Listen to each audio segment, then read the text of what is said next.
कृष्ण कन्हैया लाल की जय। युधिष्ठिर ने पूछा, भगवान फाल्गुन शुक्ल पक्ष की आम्ल की एकादशी का महात्म्य मैंने सुना, अब चैत्र कृष्ण पक्ष की एकादशी का क्या नाम है, यह बताने की कृपा कीजिए।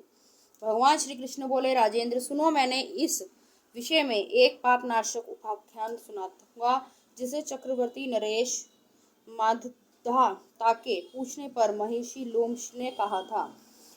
मांधाता बोले, भगवान मैं लोगों के हित की इच्छा से यह सुनना चाहता हूँ कि चैत्र मास के कृष्ण पक्ष में किस नाम की एकादशी होती है, उसकी क्या विधि है तथा उससे किस फल की प्राप्ति होती है, कृपया ये सब बतलाइए।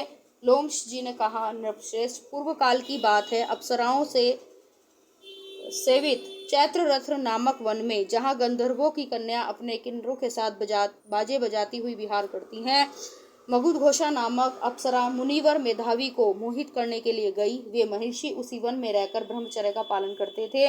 मगुघोषा मुनि के भय से आश्रम से एक कोस दूर ही ठहर गई और सुंदर ढंग से वीणा बजाती हुई मधुर गीत गाने लगी। मुनि श्रेष्ठ मेधावी घूमते हुए उधर जा निकले और उस सुंदरी अप्सरा को इस प्रकार गान करते देख सेना सहित कामदेव से परास्त होकर बरबस मोह के वशीभूत हो गए। मुनि की ऐसी अवस्था देख मगुघोषा उनके समीप आई और वीणा नीचे रखकर उनका आलिंगन करने लगी। मेधावी भी उसके साथ रमण करने लगी। कामवश रमण करते हुए उन्हें रात और दिन का भी भान न रहा। इस प्रकार मुनि जनोचित सदाचार का लोप करके अप्सराओं के साथ रमण करते हुए उन्हें बहुत दिन व्यतीत हो गए। मगुघोषा देव लोक में जाने को तैयार हुई। जाते समय उसने मुनिश्रेष्ठ मेधावी से कहा, ब्राह्मण अब मुझे अपने देश जाने की आज्ञा दीजिए।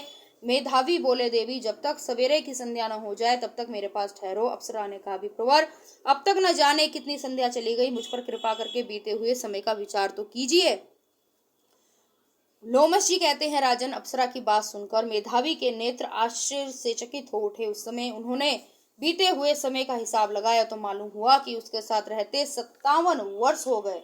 उसने अपनी तपस्या का विनाश करने वाली जानकर मुनि को उस पर बड़ा क्रोध हुआ। उन्होंने शाप देते हुए कहा, पापिनी तू पिशाची हो जा।